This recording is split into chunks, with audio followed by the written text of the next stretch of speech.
Call to order, Buhl City Council meeting, Tuesday, May 2nd, 2023. Mr. Jeffries, please take the roll. Councillor Keeley. Here. Councillor Loeffler. Here. Councillor Hadrava. Here. Councillor Towner. Here. Mayor Carter. Here. Administrator Jeffries is here.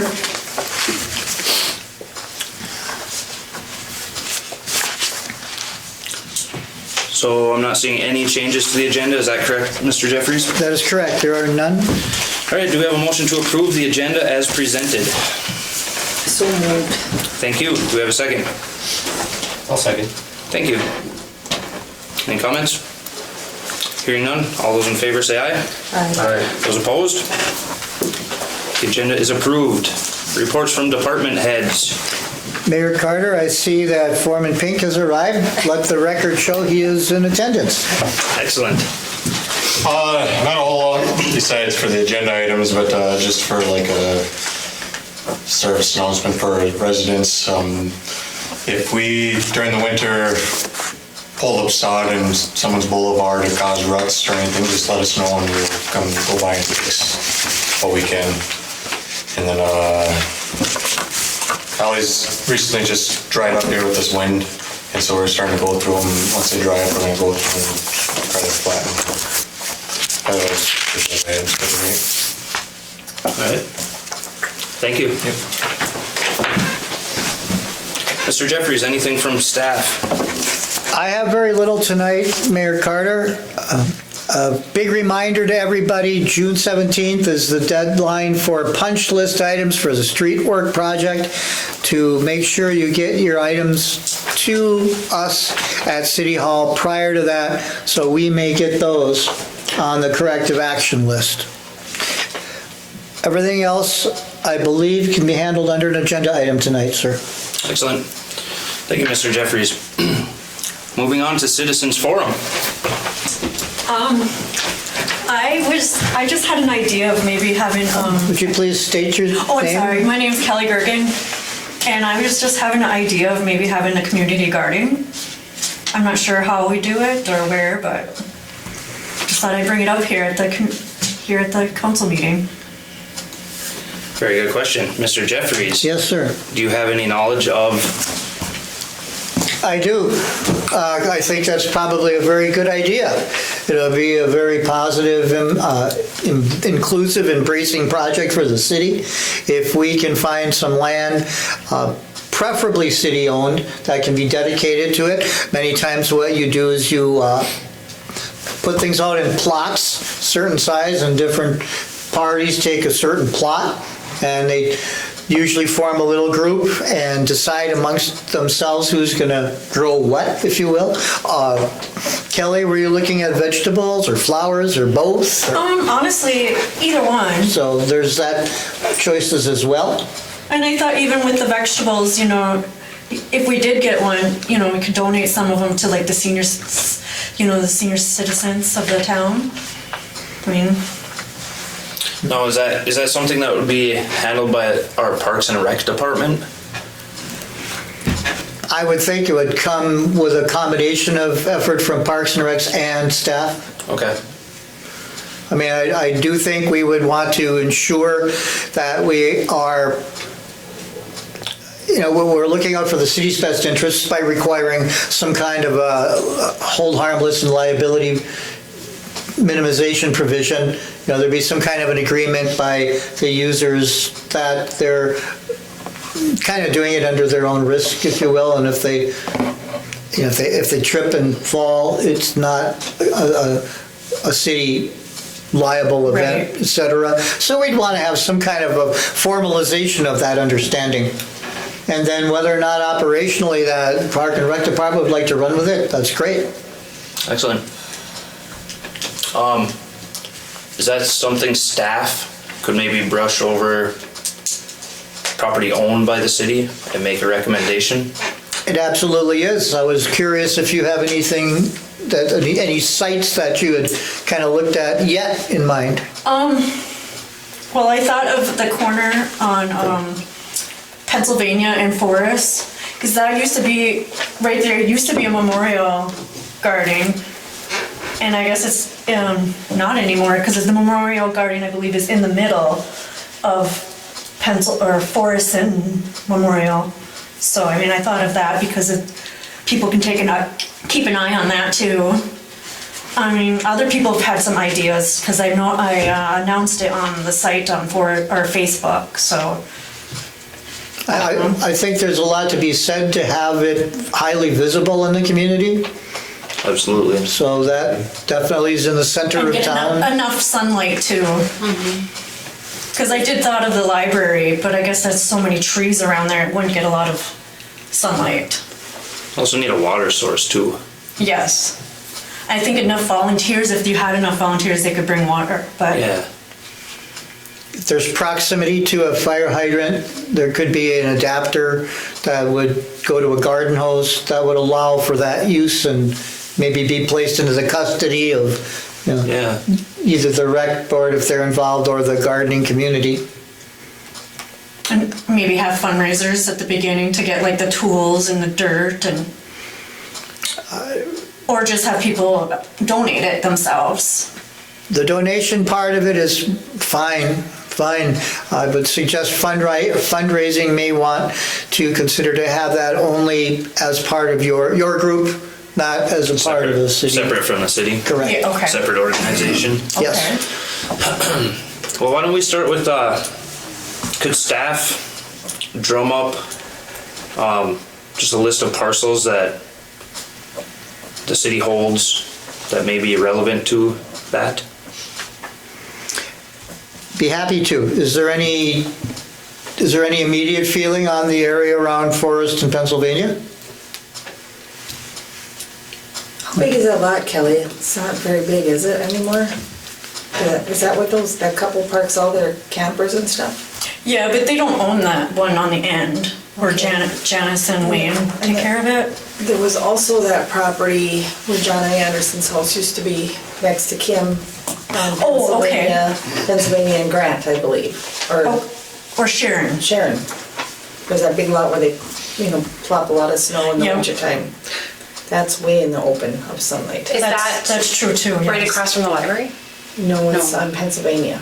Yeah. Like 2 blocks from the old shortcut. We should definitely Okay. coordinate with City Works though on snow storage, if you will. I mean, if there's a spot where that's the guys' only place to move and put snow, we don't want to, take that away from them at the That's same true too, time. yeah. Well, if it ends up just being like a plot of dirt, we can still cover that. Yeah. But Well, if if there it was, ends up being structures and stuff, then we kind of want to keep it over, Yeah. really. even a fence, I'm assuming it would want it fenced, some sort of light fence even. Why don't we start with staff drumming up maybe a list of lots Okay. or any property that may suit that, Okay. and then we'll go from there. Alright. When's the next rec board meeting, Randy? Next Monday. Next Monday. Are you willing to attend a rec board meeting? Yes. Okay. Is it the same time now? Oh, yeah, I don't want to say it wrong 6. either. I need a calendar for a reason. Yeah, 6. And it's here? Yep. Okay, well, So I'll come here same Monday. room. Yeah, and we'll see if we can get some available lots, and then we can have some more discussion on it. The rec board can go over it. All right, well, thank you. Yep. Thank you. Thank you.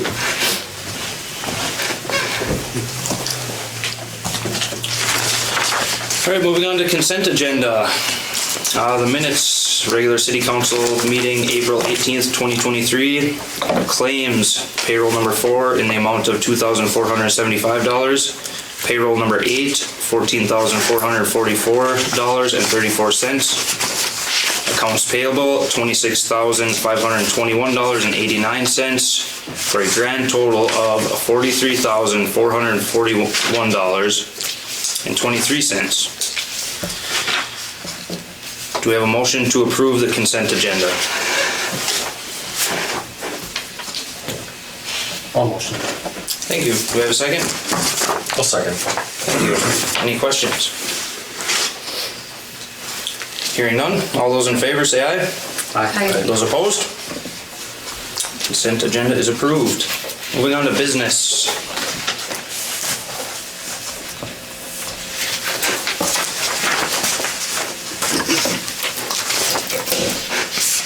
Sorry, my organization skills are subpar today.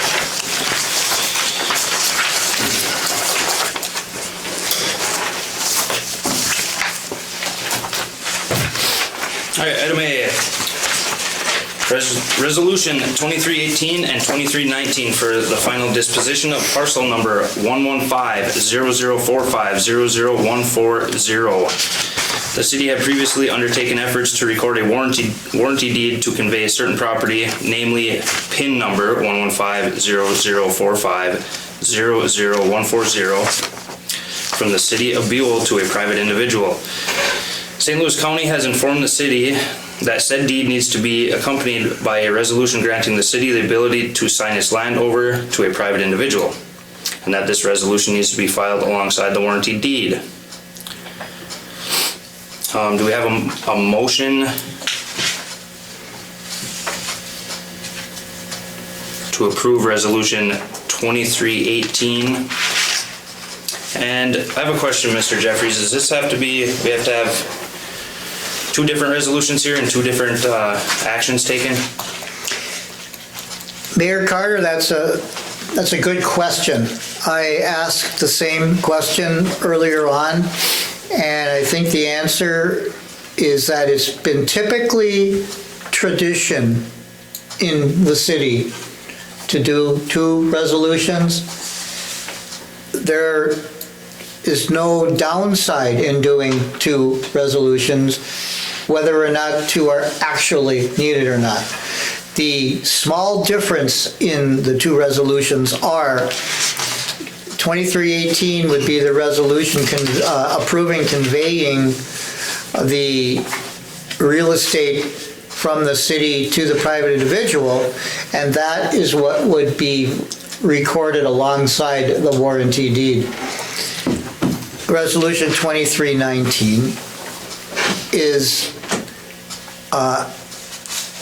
stating that 2318 is a true and correct copy of what the intention is, to convey the real estate from the city to private individual, and that kind of memorializes and does not go with the deed. So again, I did ask the question. There appears to be no downside, and that's what tradition has been in the city, so I left it at two. Okay. Can we have one motion to approve both resolutions, or do we have to have them listed separate? The first one needs to have a roll call vote. Yes, as a resolution. Well, and the second one as a resolution does not necessarily, from what I have gathered. It should be done twice. So if you're comfortable in putting the two together, realizing the content is pretty much identical, one is the conveying or approving conveying real estate from the city to private individual, and then authorizing myself to execute a warranty deed and whatever else is needed to complete that recording, okay? Then the other resolution is attesting to that. Then we can handle them as one and keep them both on the same roll call vote. Council's thoughts. I think, I don't know, because the resolutions and we have to call for a roll call vote, I say do both. Do them separate? That's fine. Okay. And that's just my thought. I can agree with it. So the wording for resolution 2318, motion to approve resolution 2318, which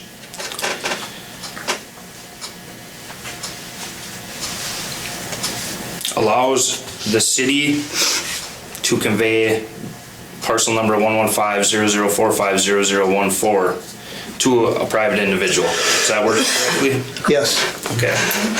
And that the mayor and the clerk administrator are authorized and directed to execute any other such documentation that needs to go along with this Along with- recording.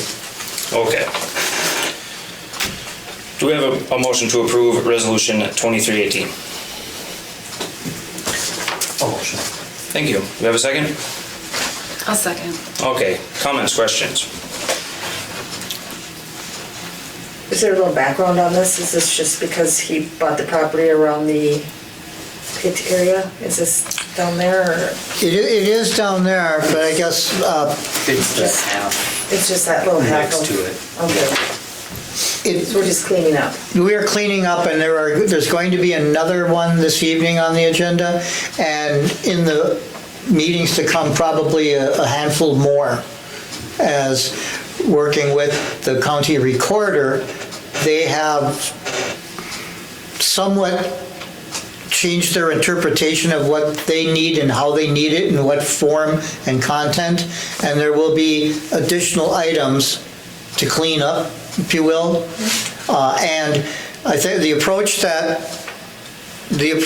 approach of looking at right now is, even if an action has happened in the past, it can happen again in the cleaned up way, if you will.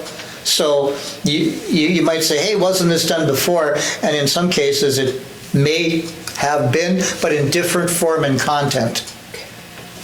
And this addresses any changes that the county may have had in requesting, Yes, sir. actually transferring, making this transaction. That's right. And the ultimate goal here, of course, is to allow the private individuals to have ownership of the property they believe they have. And They purchased. Yeah, they purchase, and to get it out of the city's side of it, and to have that all clean as recorded with the county. Any other questions? Okay, hearing none, Mr. Jeffries, please take the roll. Councillor Keeley, Yes. Councillor Loeffler, Yes. Councillor Hadrava, Yes. Councillor Towner, Yes. Mayor Carter. Yes. Motion passes. Resolution approved. All right, moving on to resolution 2319. And Mr. Jeffries, would you like to word that? Please. Please. I'll get the next one. Resolution 19 attests that I, as a representative of the city, certified that the last resolution we just did is a true and correct copy or an accurate summary of a now approved resolution by the city council at a duly called and properly called meeting held on the 2nd of May, that a quorum was present at this meeting, at said meeting, and that the resolution is set forth in the minutes of the said meeting, and that that resolution has not been rescinded nor modified. Therefore, be it resolved that the city of Buhl conveys to the private individual the real estate situated in St. Louis County as described in Resolution 2318. I'll make a motion with what you just said. Thank you. Do we have a second? A second. Thank you. Comments, questions? I think the county recorder needs to come to a I meeting. think so. Yeah, no kidding. So if the preference was for a roll call vote, I will so do. Councillor Keeley, Motion you have to, yes. Councillor Loeffler, Yes. Councillor Hadrava, Yes. Councillor Towner, Yes. Mayor Carter. Yes. That passes unanimously. Thank you. Thank you, Mr. Jeffries. Moving on to item B. We have resolutions 2320 and 2321 for the final disposition of parcel number 115-0045-00040 and parcel number 115-0045-00051. Again, the city had previously undertaken efforts to convey certain property, namely parcel number 115-0045-00040 and parcel number 115-0045-00051 from the city of Buhl to a private individual. St. Louis County has informed the city that Filing of this conveyance needs to be accompanied by a resolution granting the city the ability to sign its land over to a private individual, and that this resolution needs to be filed alongside any other recordable documents. So again, we'll have two motions. Resolution 2320 will be the action of conveying said property to the private individual. Do we have a motion to approve Resolution 2320? Go ahead. I'll make that motion. Thank you. Have a second? I'll second. Thank you. Questions, comments? Hearing none. Mr. Jeffries, will you please take the roll? Counselor Keeley. Yes. Counselor Loeffler. Yes. Counselor Hadrava. Yes. Counselor Towner. Yes. Mayor Carter. Yes. Resolution Resolution passes passed. unanimously. Thank you, sir. Moving on to Resolution 2321. Again, the formality of it. Mr. Jeffries, would you like to word it? The resolution memorializes that the action you just took occurred at a properly noticed and held meeting with a quorum present on the 2nd of May 2023, and that said resolution did in fact approve conveying real estate, and this is a true and correct copy or an accurate summary of that. Those items, it did occur today, there's a quorum, the meeting was properly noticed, etc. Thank you. Do we have a motion to approve Resolution 2321? I'll make that motion. Thank you. Do we have a second? I'll second. Thank you, Randy. Any questions or comments? Hearing none, Mr. Jeffries, please take the roll. Counselor Keeley. Yes. Counselor Loeffler. Yes. Counselor Hadrava. Yes. Counselor Towner. Yes. Mayor Carter. Yes. Resolution approved unanimously. Thank you, sir. Moving on to item C, Resolution 2322 for the city to accept a donation from the Buhl All-Class Reunion for the 2023 fireworks display. The Buhl All-Class Reunion has offered a donation of $6,000 to the city as a financial contribution to the 2023 fireworks display, scheduled for Saturday, July 1st at 10 p.m. Do we have a motion to accept Resolution 2322?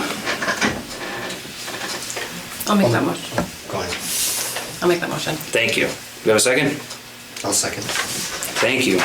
Any questions or comments? Getting close.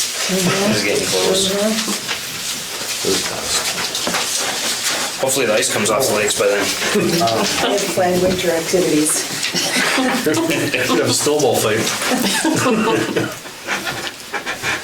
Anything else? Hearing none, Mr. Jeffries, please take the roll. Counselor Keeley. Yes. Counselor Loeffler. Yes. Counselor Hadrava. Yes. Counselor Towner. Yes. Mayor Carter. Yes. Resolution passes unanimously. Thank you, sir.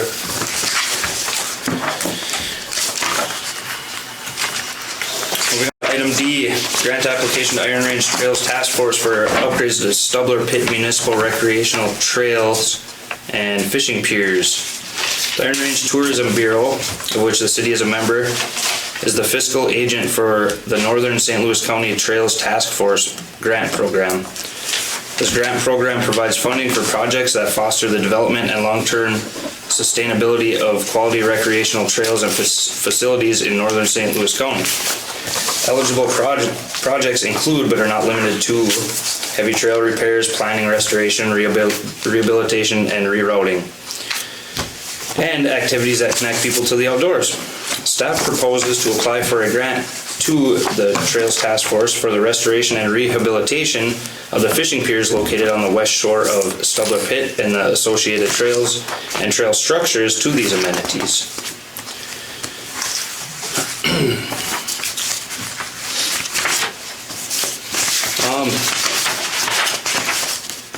Discussion. Mr. Jeffries, do you have anything to add to that? I do, Mayor, perhaps we should have a motion to start discussion? You're right. Do we have a motion to authorize the administrator to prepare a grant application for a Northern St. Louis County Trails Task Force grant and to submit it to the Iron Range Tourism Bureau for funding consideration? I'll make that motion. Thank you. Do we have a second? I'll second. Thank you. Discussion. Okay, thank you. Since last weekend, I have put that grant application together. We can handle this two ways. We can work with the motion on the table and authorize to prepare a grant app for consideration. I will say that I went forward and I prepared an app because I don't want us to possibly lose out on any funding that might be there and somebody else gets there first. And for that, I thank you. Thank you. So that being said, I would entertain and suggest that the motion be amended to now be to accept the grant application and submit it to the Trails Task Force. So that would call for Councilor Keeley to amend the motion and Councilor Hadrava to amend the support if that's appropriate. The motion would be to authorize administrator to prepare and submit grant application, correct? That'll be fine. All right, I will rescind my original motion and I will amend the motion to authorize to prepare and submit this application. I'll rescind and resubmit as well. Very good. So now we have an amended motion on the floor and now I'd be happy to tell you about it. Yes, please. Okay. We have talked about the desire to consider continually improving the recreational amenities and facilities in town. We talked at a workshop session about, in the long run, making the recreational amenities and or parks area of the city larger than it has been and to focus on those types of entertainment and recreational things.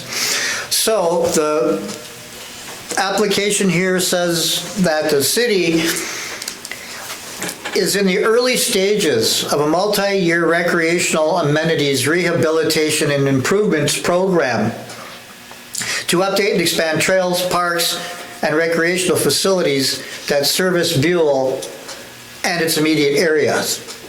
One of the most important and visible initiatives in this early phase is to rehabilitate and improve 3 water access facilities and their supporting trails access, a fishing wading pier, dock, and boat launch on the Iron Chief Complex site on the north side of downtown, and 2 fishing piers with water access on the west side of Stubbler Pit, north and south of Stubbler Beach.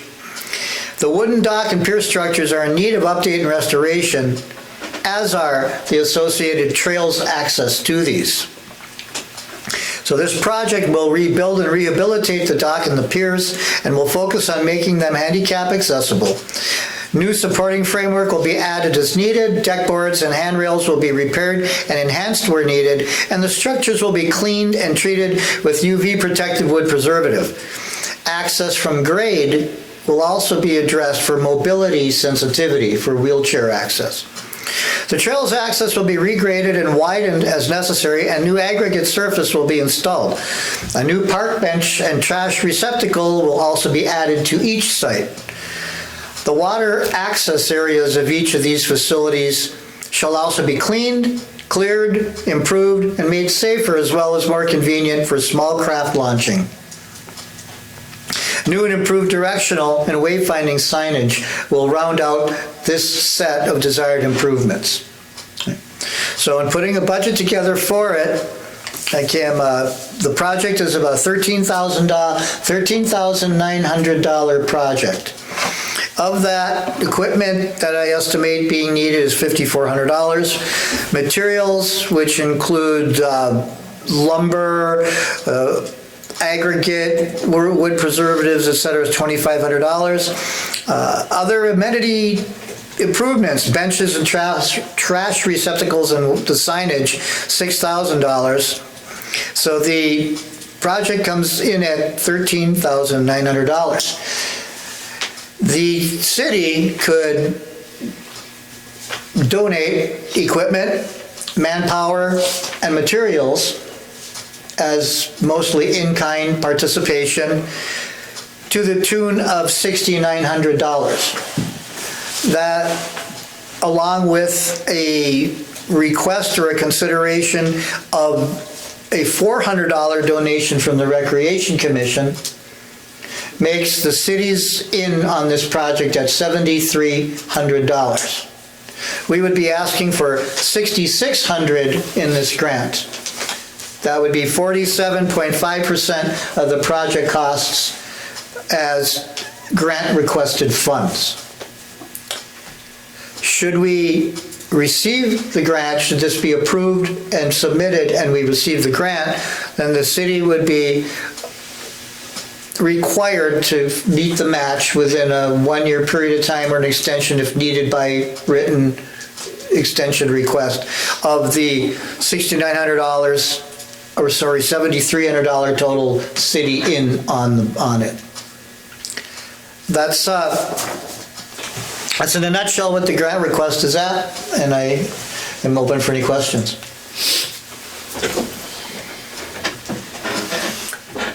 So that's not going to include trout pit, that little walkway down there? This is just for Big Chief and the swimming pit? Yeah. Okay. Yeah, Because technically trout doesn't have access. Okay, I didn't know It's that. frisbee golf. right, That's it. and that definitely should be part of the next phase, Yes. of which next year we would be looking for additional funding. Right, I kind of figured that. When would you hear Oh, back? yeah, the fishing That's what I meant. pier down there. Yeah. Or whatever you want to call it. Yeah, Yeah, that's not included in this. yeah, that's it.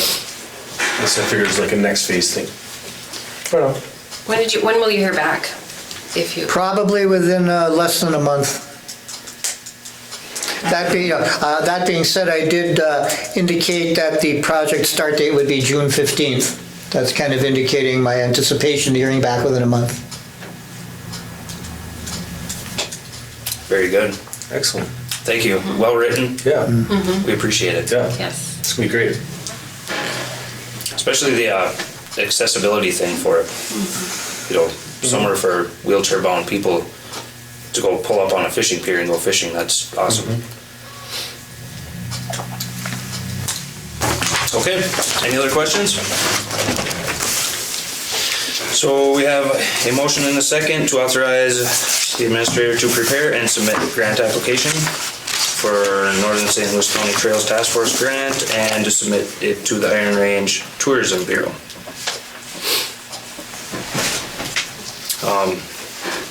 With no more questions or comments, all those in favor say aye. Aye. Those opposed? Motion is carried. Thank you, Mr. Jeffries. Thank you. Item E, proposal quotes for replacement of water supply well number 1 equipment. City has previously reported that certain equipment utilized in municipal water supply well number 1 is failing or has failed and is in need of replacement to ensure the continued performance of this infrastructure. Public Works staff recommends replacing all elements of the well and its operating system, since these will all be exposed and readily accessible when the well is opened up to accommodate these needed repairs. We have a motion to authorize the administrator to receive proposals and/or quotes for the replacement of all elements of the operating system of municipal water supply well number 1. I'll make the motion. Thank you. We have a second? I'll support. Thank you. All right, discussion. I think we talked about this at the last meeting with Trent, right? How's things going out there? Had any more issues with it? No, it's just Same thing, it's just the deck valve's gone on it, or it's starting to fail on Starting to it. fail. Okay. All their big issues since then though? No, Still, it's still working. It's just, Okay. it could probably, maybe it'll last for 5 years, or it could be going right now. or not, No yeah. idea. We don't want the or not part of it. Okay. Yeah. I have proposals. Oh, you have some? Okay. Mr. Jeffries, you have anything? I do. This is similar to the last item. Since we prepared this item, more work has been done on it, and we have in fact received quotes. We need to call these quotes, being under $100,000, that's just a detailed thing that I just kind of remembered. Anyhow, we have them in hand, and we can handle this two ways. We can give you the information and let you digest it till the next meeting, where we have an action to award a quote to one company and move forward with it. Or we can rescind the existing motion, amend the motion, and do it tonight. Hand this down, if you will. We received information from two companies for the replacement of all well materials. And the top sheet is a staff summary of the two proposals, followed by the two proposals. The cost is very, very, very close to each other. A few $100s out of $45,000. The $45,000 itemization is based on the complete replacement of everything inside that well boring.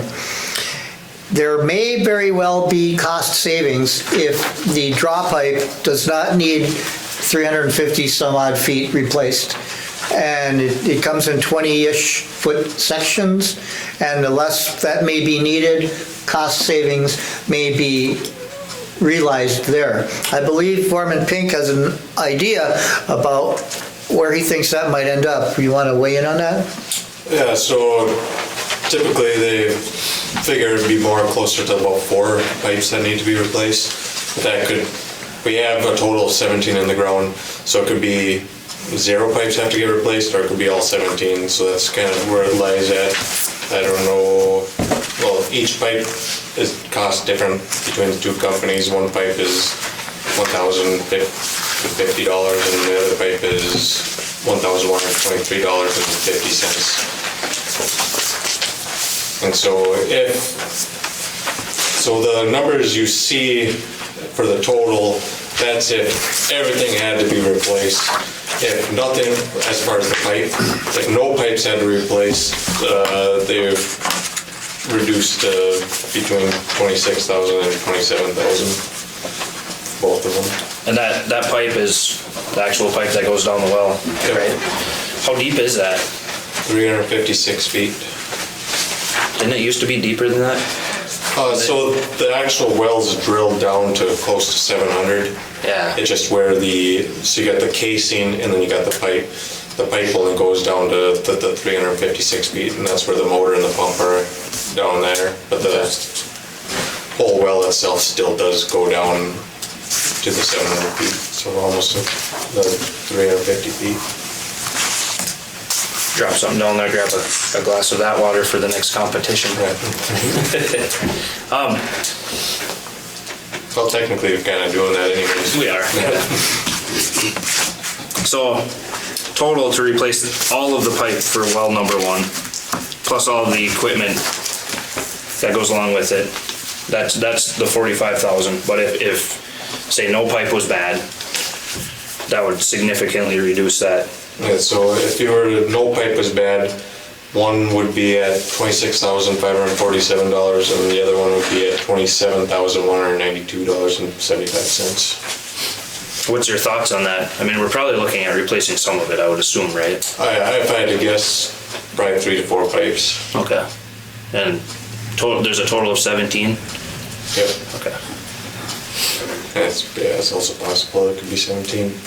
And so then, last meeting I kind of talked about it and I gave you the 15 to 30,000. Well, once I deep dove into it, I realized that this was actually something that it wasn't just replacing the motor like I had thought. It's been kind of full replacement or pipes as needed.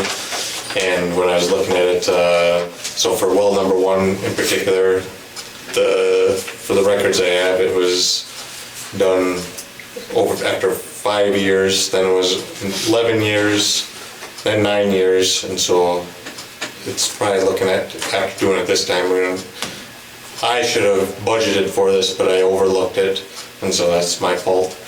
But yeah, so I would have to budget for this one in 2033, and then also for well number 2, it's looking like it's every 20 years that we do that one. So then the next well replacement for well number 2 is going to be in 2030.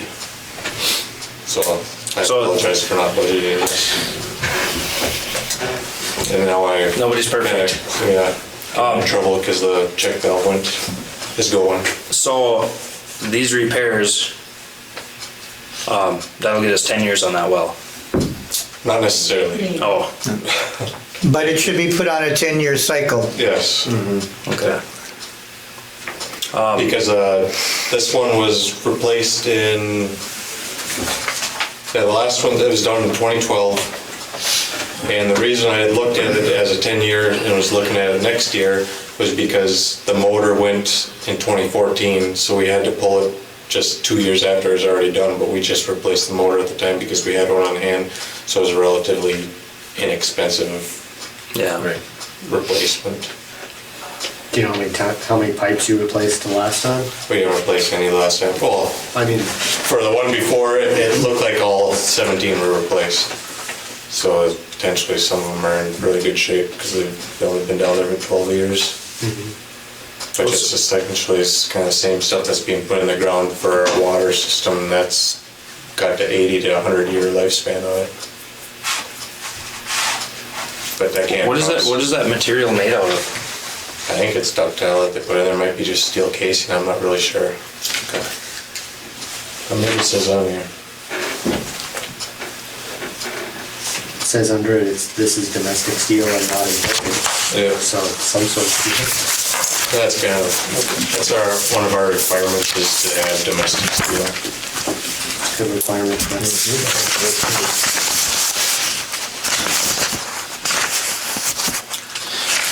Well, the only question I would have on this is, as far as our budget goes,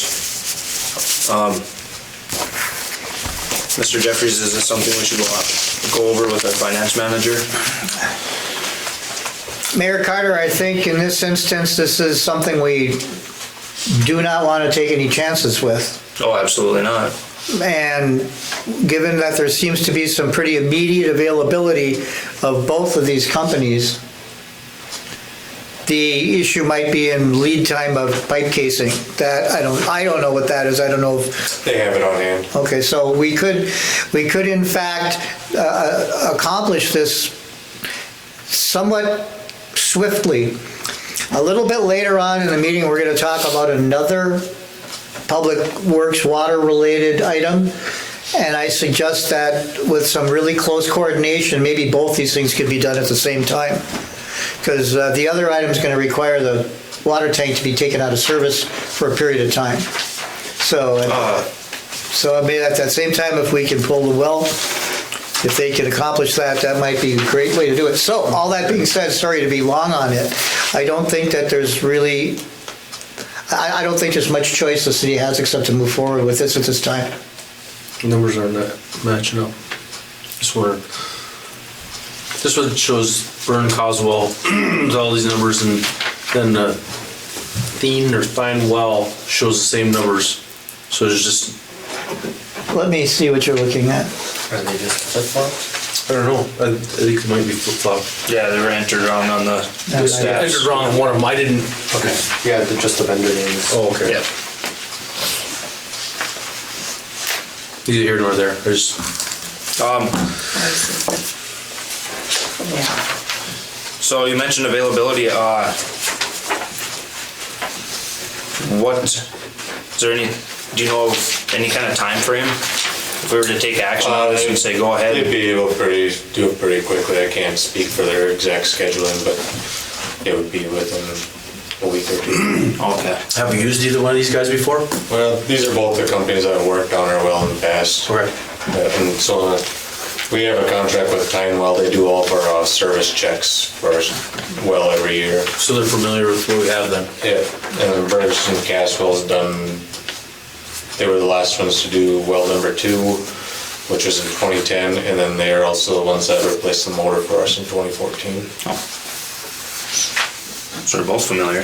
Yes, they are. Yeah, so they're both, I respect both companies. They're pretty good to work with.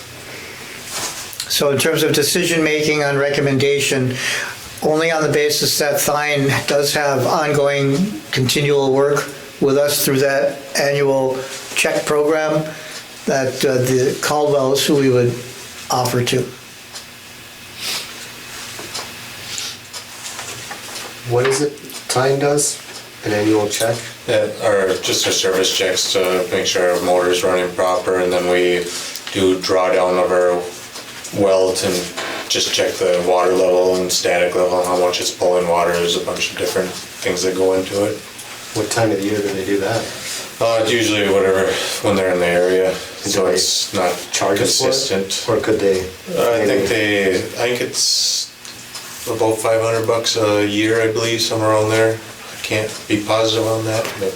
We wouldn't get a discount on that if they did it at the same time as this, would they?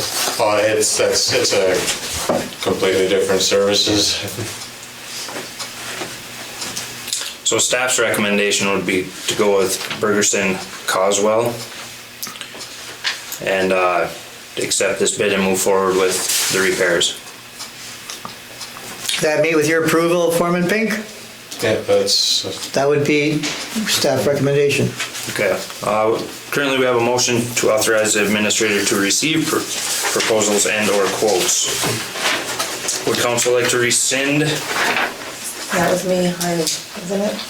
Yes. I make a motion to rescind my original motion and to go ahead and approve the quote from Bergeson Coswell to move forward with the work needed at the well. Thank you. And does support agree? Or second? Who seconded that? Actually, Michael, Councilor Hadrava moved, and Councilor Keeley supported. Oh, yeah, I'll make a motion to rescind That's it, I did that. and making a motion to approve the proposal And I will rescind my for original Burns and, motion Burns and Coswell. and approve that motion. Okay, so we have a motion to approve the Bergerson Coswell. In terms, would that be a quote? And to move forward with the repairs to well number 1. Any questions or comments on it? We're choosing Bergerson because it's slightly cheaper, right? I mean, that's the main point. Well, we assume we're gonna save on pipe, and if that's true, we probably,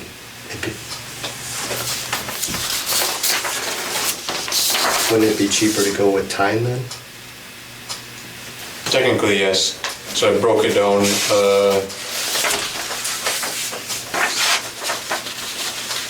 if there was no pipes replaced, it'd be about, I put it somewhere on here. Sorry, I've got my notes all over the place here. I lost it. Oh, $645 cheaper with Tyne well. So we Once could- you get to 8.77 pipes replaced, then they would be even.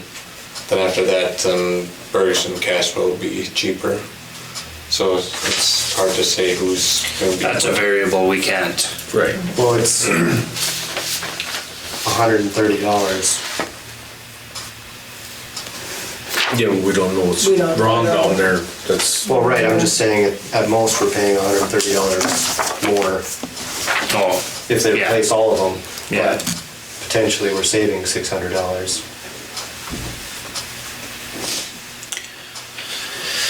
It's a variable we can't determine. I don't know. I mean, we just assume we're replacing the whole thing, right? Better shoot high, and then if we come out of it less.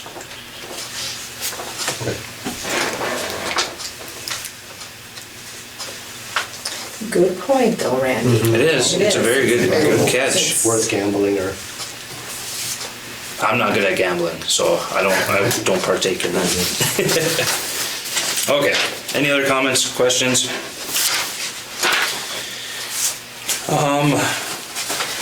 just for the way that this is done, isn't it better to like, when you have additions like this before the meeting, to add it to this one, like as a B, that you already have these quotes instead of having the motion made and then coming back with, I'm just asking. Again, we could have held off for a couple of weeks. That would have been the easiest thing to do. I just got this compiled this morning. Right, could we have added it at the beginning of the meeting to this, or not, just the way to smooth it out? You mean revise the agenda? Yeah, revise it before the. The council could have decided just to accept the information and digest it till the next meeting, and then there wouldn't have been any amendments required. So you can't answer that until they ask the council the question. Yeah, but with what it is, I feel we're better having that discussion now. We are. I mean, yeah, we have 2 wells. That one goes down, it's gonna be a headache for everybody. So if we can get the repairs done. Move on. Move on. Yeah. Get the ball rolling. Yeah, and we've gotten quotes from the 2 people that are, or 2 companies that are most familiar with it from the sounds of it. So Yeah. it's not like there's a mystery third party we're Yeah. waiting on. I mean, I think you'll notice that Thines quote is dated yesterday. Well, it's good for 30 days. Well, if we take action on this, it won't matter how long they're good for. Sorry. Okay, we have a motion and a second. Any more questions, comments? Hearing none. All those in favor say aye. Aye. Those opposed? Motion is carried.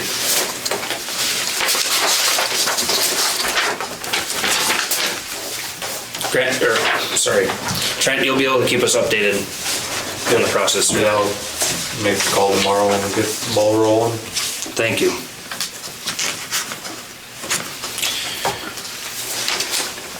Moving on to item F, request from North St. Louis County Habitat for Humanity to approve splitting of property on parcel number 115-0010-00320 to accommodate Habitat for Humanity property recording efforts. North St. Louis County Habitat for Humanity is finalizing the construction of 2 single-family residences on property located on the east side of State Street between Jones Avenue and Culver Avenue. Habitat for Humanity is intending to modify the property boundaries of the existing properties donated by the city to accommodate these residences. Parcel number 115-0010-00290 and parcel number 115-0010-00320.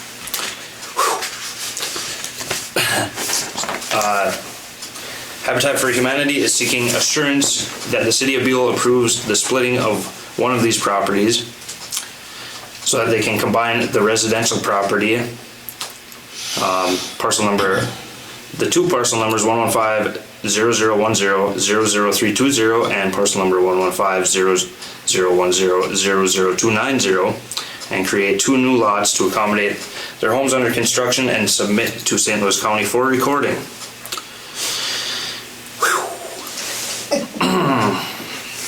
Okay, a motion to approve the request of North St. Louis County Habitat for Humanity to split parcel number 115-0010-00320 to allow the creation of 2 new residential properties for single-family residences.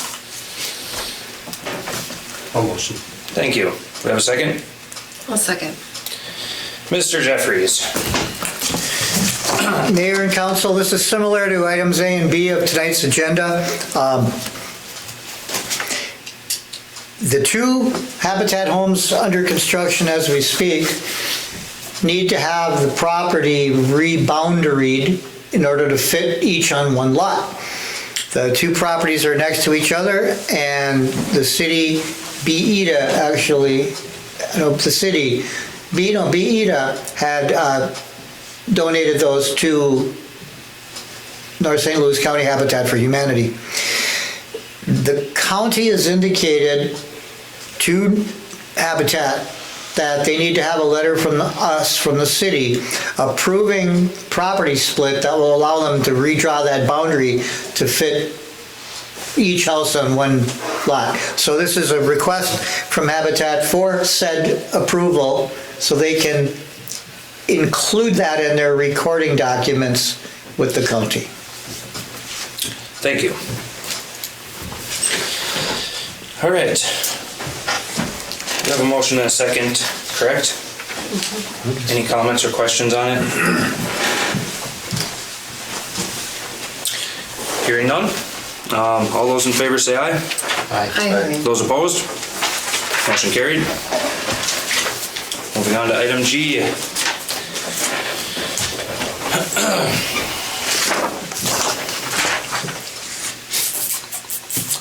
Item G, a request from North St. Louis County Habitat for Humanity to approve splitting the property on parcel number 115-0010-00420 to accommodate site development and property recording efforts. To save on all of the 115-00000.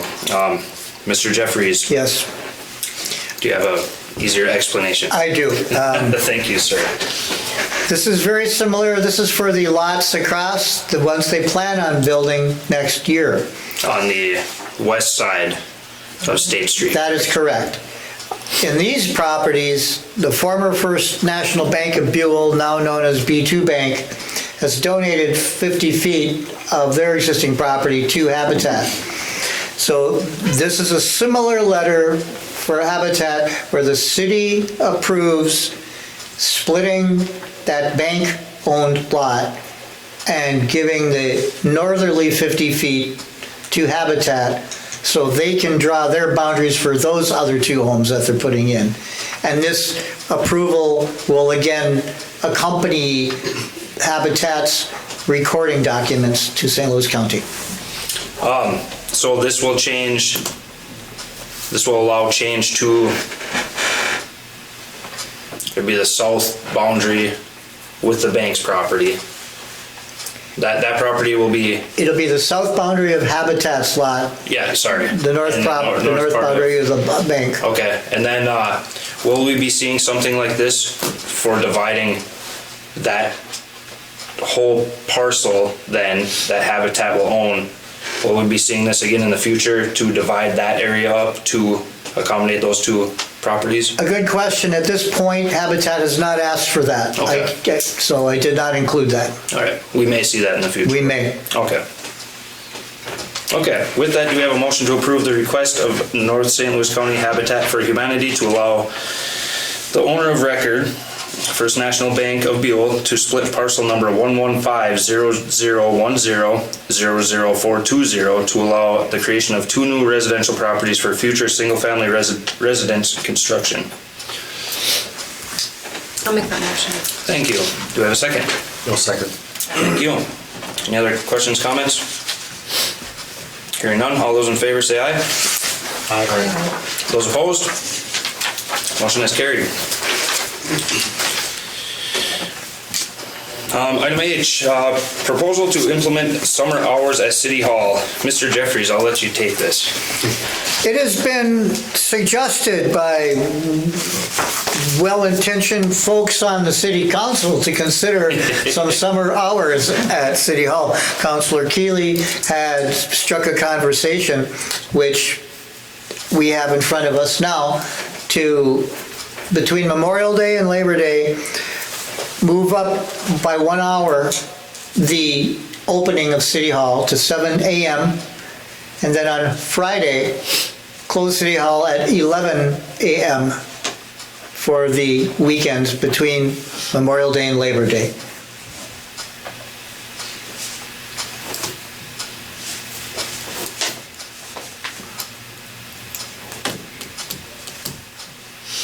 earlier opening will help people get in with business hours. Can we make a motion and talk? Oh, sorry. Motion to place into effect summer hours at City Hall beginning on Memorial Day and ending on Labor Day. I'll motion. Thank you. Do I have a second? I'll support. Thank you. Now a discussion. I was having the same thoughts. I can't make it to City Hall without being late to work or leaving early, so Yeah, now I'd have an hour before to come in first. yeah. So that could be. This not only helps the staff who doesn't get as much comp time or vacation time, it'll give them a little bit more time off on Friday, and everybody knows that a 4-day week is better, but this is this is an alternative to that. But that extra hour in the morning for any of us is a very big plus. And I do believe that it has been asked, Friday afternoons here are very quiet. And this is just a trial period, so, or maybe just for summertime, but it's the new, with people's hours and, And an early morning's easy in the summer when the sun's up at right. whatever time. Maybe it's not so easy in the winter, but How does the staff feel? Staff is in favor of summer hours between Memorial Day and Labor Day. Do you carry with you Diana's Yes, opinion too? I do. Okay, thank you. It was definitely asked before this was presented. yeah. It says recommendation is too. So. I just want to make sure. And I do like that, like you said, like it's easier to come in the morning than like I can't make it after work, so. Yeah, I think that's good for everybody. All right, we have a motion and a second. Any other comments? Hearing none, all those in favor say aye. Aye. Those opposed? Motion's carried. Congratulations on summer hours. Is that all city staff then? Administrative staff. Oh, okay. I guess we should have asked if we should include everybody. You guys, No. you guys want to work 410s or? Doesn't sound like it. It's really hard. I mean, I've watched this and it's really hard for that to happen. So this will work. And like I said, it's more of a, I mean, I don't know how much comp time Trent you guys get and stuff, but these guys don't earn very much. And, it's just the new, like I said, it's the new way, new world. And we'll just make sure that the city knows, we've talked about this, the city will know that we are closed by putting notes out in the library here on the wall. If we put it on the bottom of the bills, I don't care how we do it, just so people, they still won't read it, but. The next library newsletter is June and July, so it might be too late for that. There's a library newsletter coming out in 2 weeks-ish. So we should try to get that on there. Yeah. Mr. Jeffries, is there hours for City Hall on the front entrance? There are, we will adjust those. Okay. On the website too. I don't even know if the hours are on the website. Oh, yeah. All right, moving on to item I. Request from Carefree Living to utilize Buhl Senior Center as a staging point in the event of an emergency. Carefree Living Buhl, located at 500 East Monroe Drive, has approached the city and asked for consideration to be able to utilize the Buhl Kinney Senior Center as a staging point in the event of an emergency at their facility. Specifically, Carefree Living Buhl is interested and willing to enter into a memorandum of understanding to be able to relocate the residents and/or patients on a temporary basis to Buhl Kinney Senior Center should an emergency render their facility unsafe or unusable for a period of time. The administrator will work with Carefree Living Buhl administration to create an MOU, Memorandum of Understanding, which is acceptable to both parties. Do we have a motion to allow Carefree Living Buhl to utilize the Buhl Kinney Senior Center as temporary staging facility in the event of Carefree Living Buhl facility is rendered unusable due to an emergency event, contingent upon executing an acceptable memorandum of understanding which has been approved by the city. I'll make that motion. I'll support. Thank you.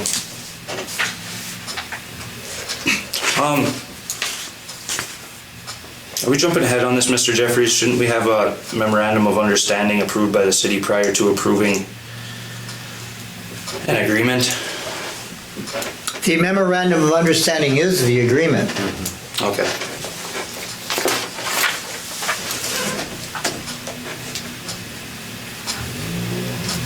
This ask, if you will, is whether or not you want us to have discussions to develop a memorandum of understanding for this request.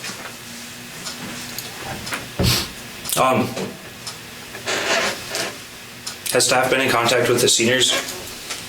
I mean, has that conversation been had there? Specifically with regard to Carefree Living Buhl, no. However, I believe late last year you had a similar arrangement with the forest facility. Yes. We just renewed that in We did that in January and February, yeah. Yeah, that was earlier this year.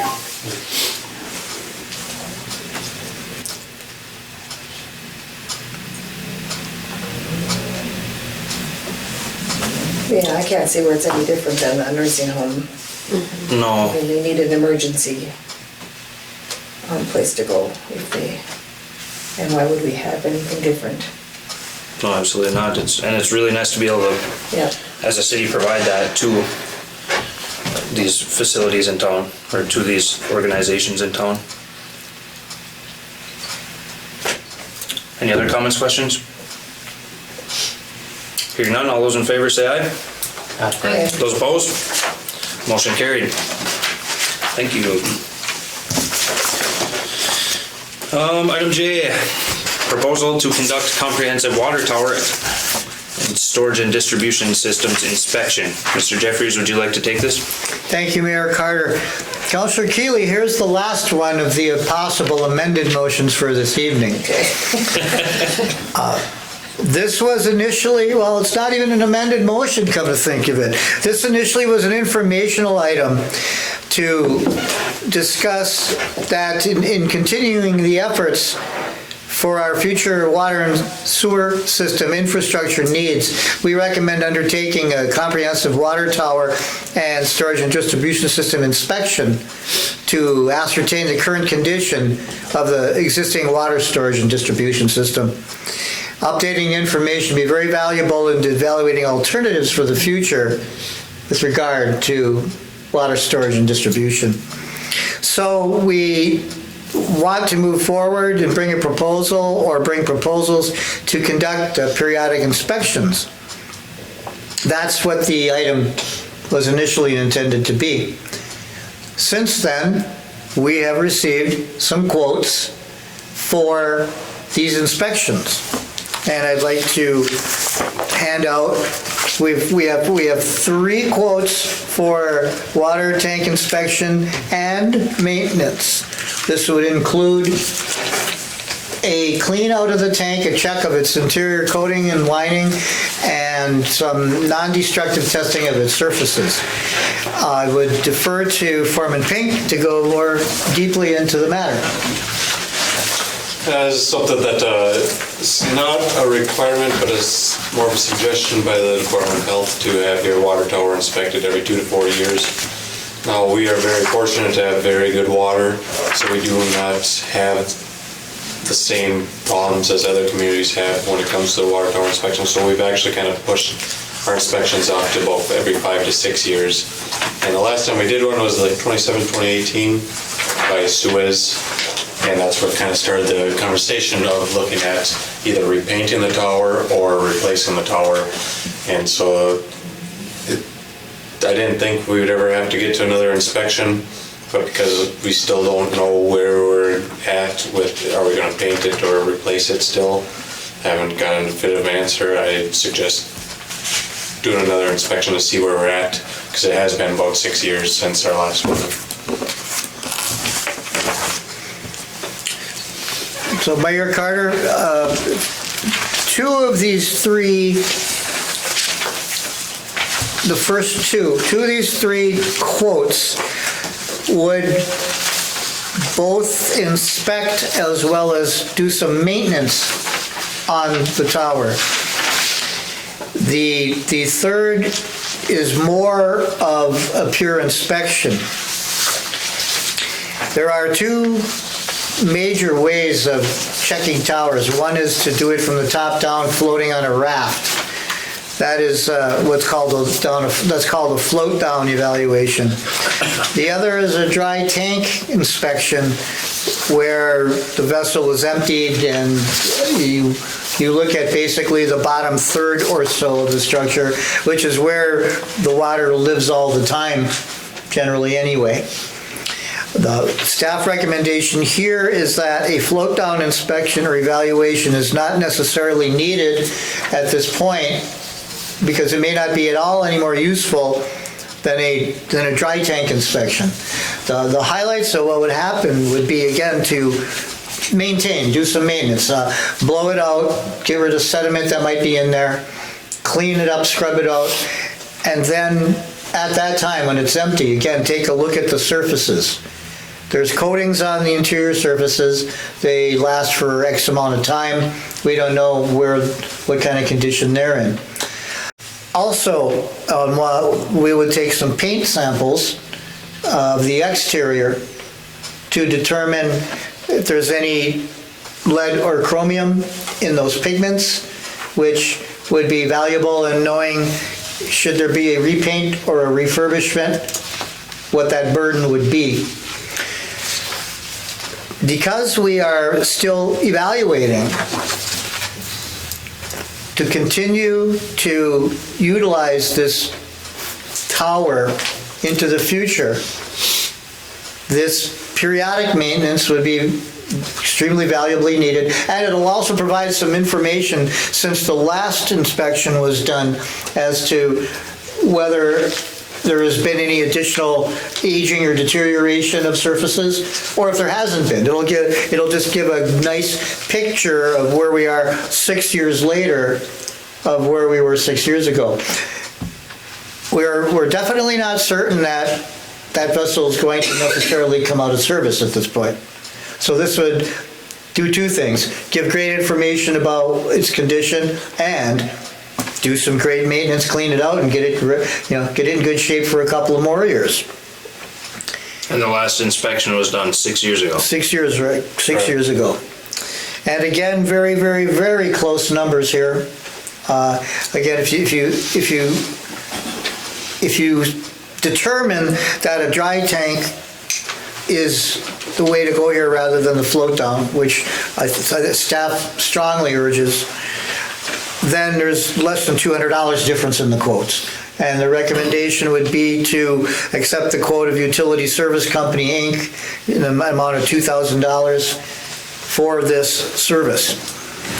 Can we coordinate that with the repairs to the well? That was what I was referring to earlier on. That would be great if we I would could. actually prefer not to, because when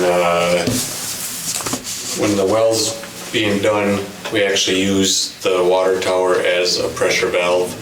So I can pump from well number 2, and it just pumps it into the water system that creates our pressure, and then the overflow just comes out the top, clean out, and then it just goes into the storm sewer. Okay. And so it just allows function of the water system to work better while there's being repairs done to the other one.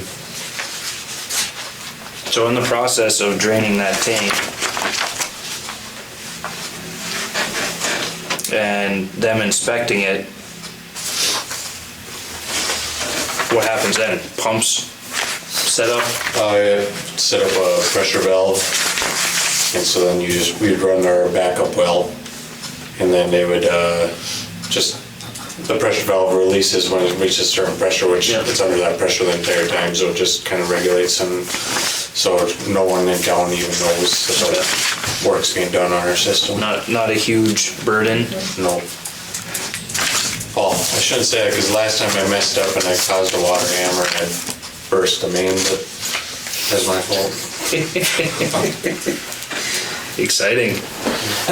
Well, so there is a potential stuff going wrong, but So the float down, we got somebody swimming around on a raft in our water supply. and that's that company's preferred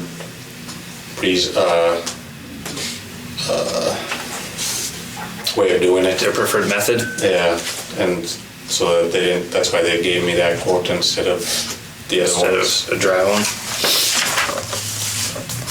And actually, so the cheap one that came in, that was actually the last. That was the same company that did our last one. They just rebranded, have a different name now. The USG one. Yeah, and so they gave. I don't know if any of you have seen the previous report. It's a pretty comprehensive report that you get back. And we Pictures and everything. we have is the one from 6 years ago, right? For comparison.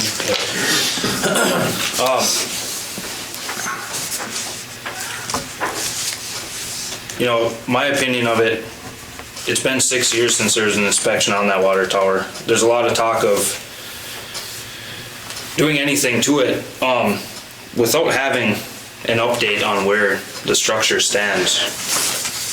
Without having that on paper, how can you make a decision on that? So the responsible thing would be to have an inspection of the structure, to know where it sits, to be able to move forward. I totally agree. What conclusions did you come to in the last inspection? Basically, so what we've done in the past for many years is, well, if you look at the current situation on the water tower, that paint's flaking off, and so it's just been kind of overcoated, kind of touched up in those spots. Well, the problem with that is that the reason why it's flaking is that base layer is just peeling off. So you could paint it one day, the very next day it could have peeled off in a different spot. And so what they looked at, they came to the conclusion that there's just been too much paint gone over it. But then once they did the testing on the paint, it's lead based. Now don't be concerned, that's on the outside, that's not on the inside. So there's no lead based inside, so we don't have to worry about that.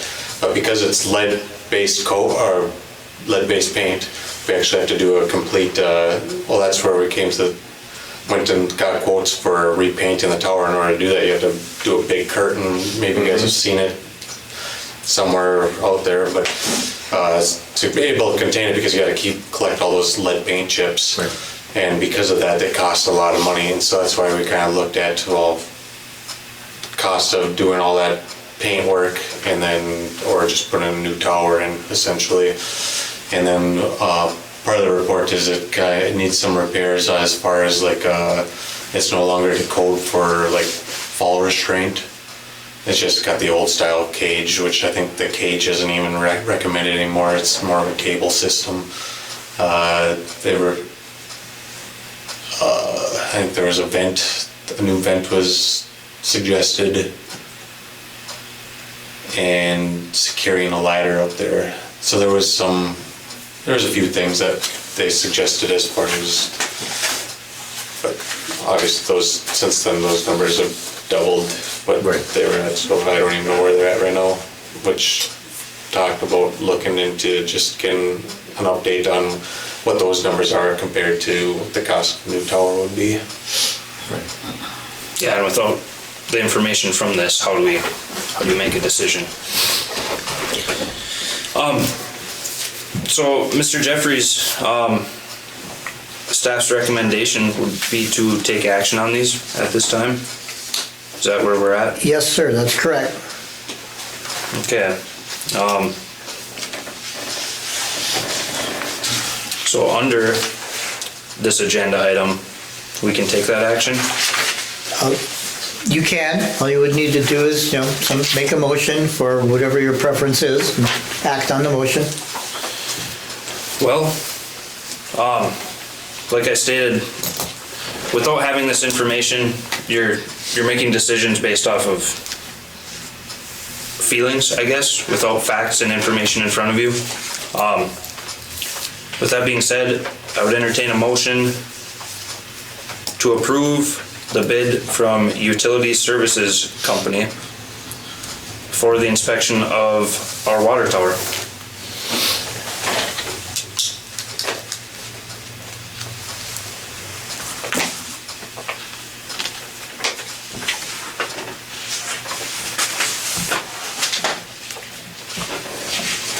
I'll motion.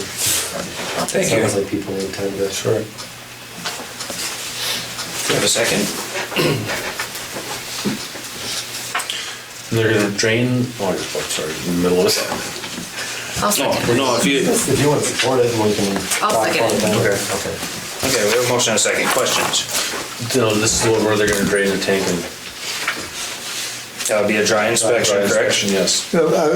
Counselor Hadrava, council, in all cases, the tank has to be drained out at some point. Okay. Even a float down method? Even a They float actually down- ride- even a ride float the down water method. table down to the bottom. Oh, that's okay. Okay. Well, there is an option of ROV, which is actually the same price, but in the end, you're not getting the clean out. And so it's, I don't know, when it's the same price, you're better off just getting a clean out done while you're doing Yeah. it.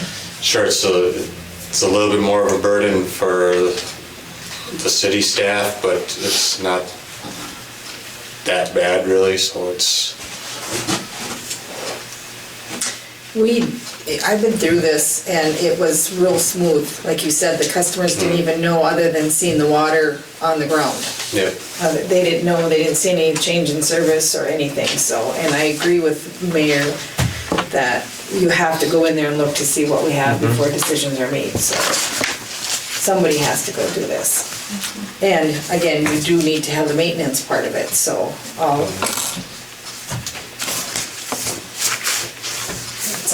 it's all here. Yeah, being nobody's even been in there, what, 6 years. We should know what's going on, even if intentions were to replace it, we should know what's going on there, if we have any issues that need to be addressed. Any other comments or questions? I like the company that's done it before, so we know we can trust them as the cheapest, and other than that, they all look the same, so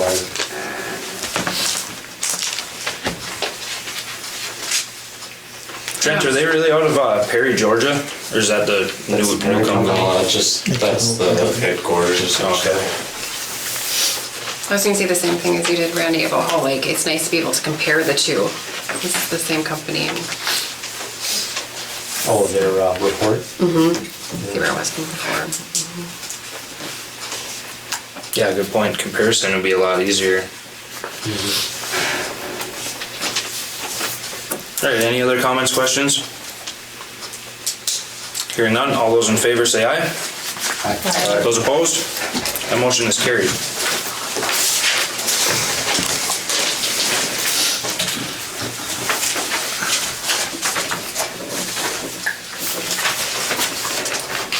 Moving on to item K, update on draft ordinance relating to regulation of lawful gambling. Mr. Jeffries.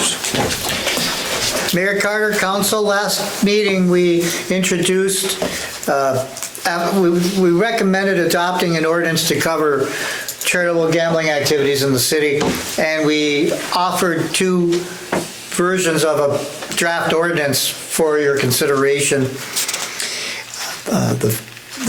The council lean and the inclination was to move forward with the more developed and detailed of these two ordinances. And then council was asked to provide input to myself, and we would review and discuss this at another time. We have the option now of chatting about this, if you'd like, right now.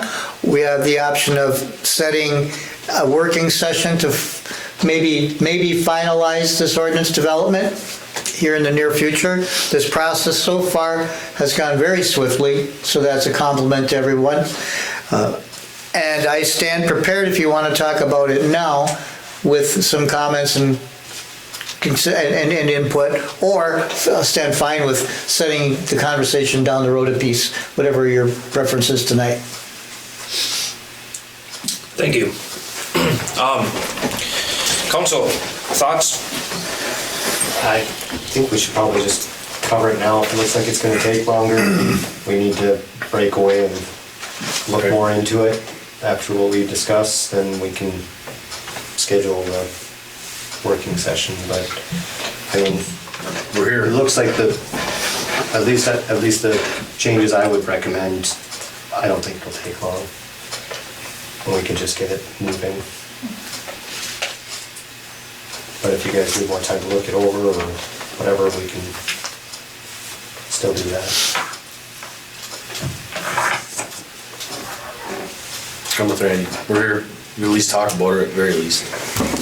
Okay, perhaps I can then give some highlighted comment summary. When I indicated a number of areas of what looked to me to be the spots that may have the most input or the most consideration. I'll highlight those as we go through really quick, okay? So this ordinance would be an ordinance to authorize the regulating of the conduct of lawful gambling within the city. And we need to adopt state law to do that. And we may be more restrictive than state law. We don't have to be, but we may be. And the purpose of this ordinance would be to regulate lawful gambling and to use net profits, a portion of net profits to ensure net profits are used for lawful purposes, and maybe even to be able to use some of those for our own behalf. A number of definitions are included. One of them is called the trade area. By statute, you need to define a trade area, and at minimum, that trade area needs to have any lands which are within your own corporate and political limits, and any lands which touch you, which abut you. And in our case, that would be the city of Kinney and Great Scott Township. You can make the trade area larger if you want. My recommendation would be to stick with that trade area of the city of Buhl, the city of Kinney, and the Great Scott Township as the trade area. The ordinance sets forth that gambling is permitted, sets forth council approval rights, and then deals with application and issuance of permits. An organization that is in lawful gambling needs to be permitted and or licensed by the state of Minnesota. And the permits that are issued are called premises permits. That's what they're called at the state level. There are a number of reasons we include in the ordinance for not for denying an application or for not issuing a renewal of an application of a premises permit. All right. Remember, premises permits are initially issued by the State of Minnesota Gambling Control Board. So this allows the city to have more control if you wish. There had been a number of items in the version I gave you in subdivision 8 of section 8 about the ability to deny applications or deny renewals. A number of those seem to make sense. Some of those seem to possibly not be in the best interests of the city. So very, very, very high level briefly, one is we want the organization to not have any violations in gambling for a 3-year minimum period. Secondly, the establishments may not have violations related to why they're in business. If it's a business that is related to the sale of alcoholic beverages, no violations of those laws within 3 years. There was an inclusion of that gambling would only be conducted at locations that had on-sale liquor licenses. I recommend that get struck and not included here. That seems to limit the opportunity to only liquor-oriented establishments. I don't think that's in the best interest of the city. No. There was another that would say that gambling would not be conducted at more than X amount of sites in the city, X amount of premises. Recommend the number there be 10, basically meaning this would maximize the number of gambling licenses at 10, at least to start with.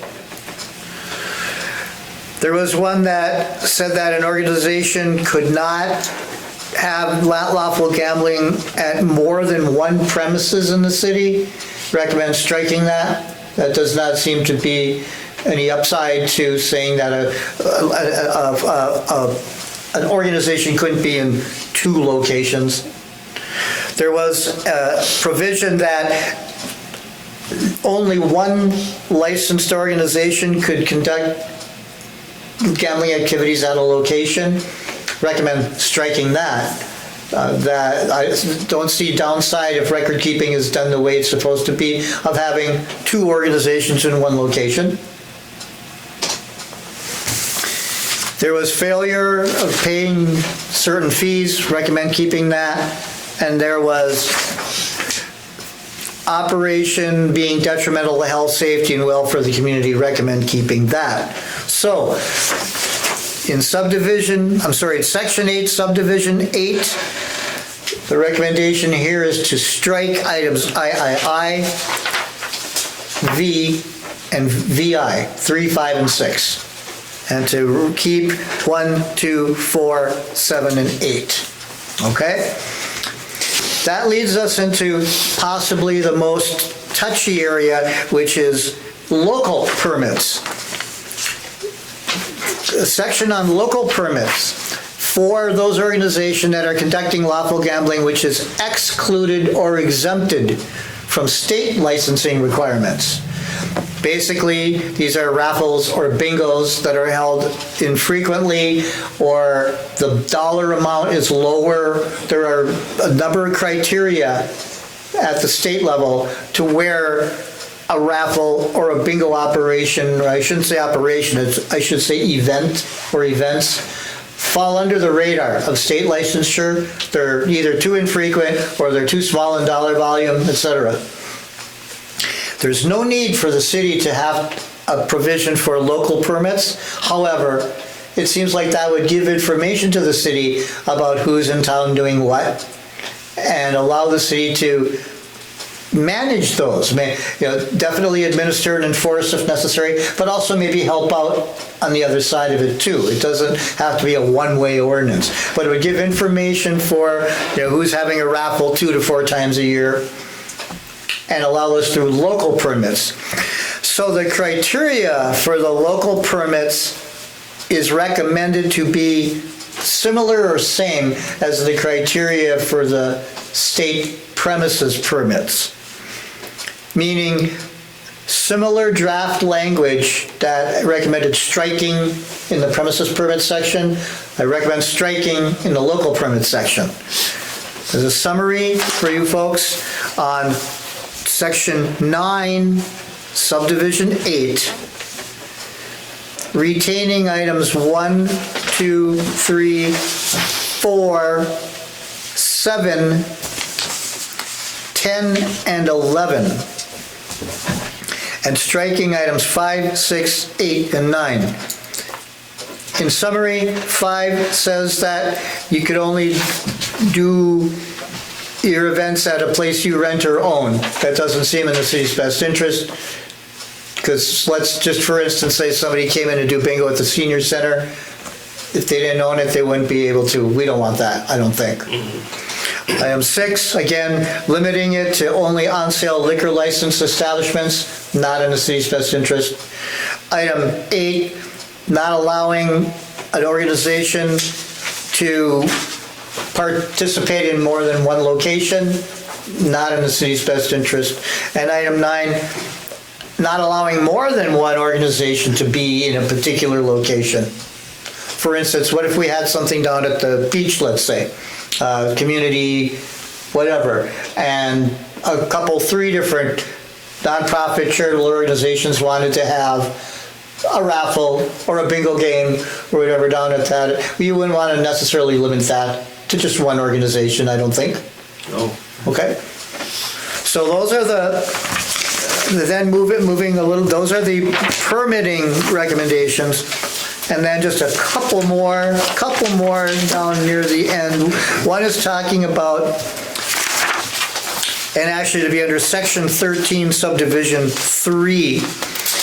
That was draft language suggesting that the city is going to be allowed to collect and utilize a portion of net profits of the gambling activities in town. We have 10% of net profits as the amount in here. That would go into a fund to be managed and designated by the city and would only be able to be used for certain lawful purpose type expenditures that are allowed by the state. Definitely they include like recreational, community enhancement, and youth-oriented reasons.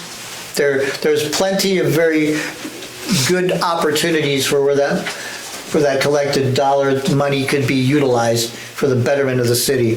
So subdivision 3 had said that the city's use of these funds would be determined at the time of each annual budget for the city, or whenever the budget would amended.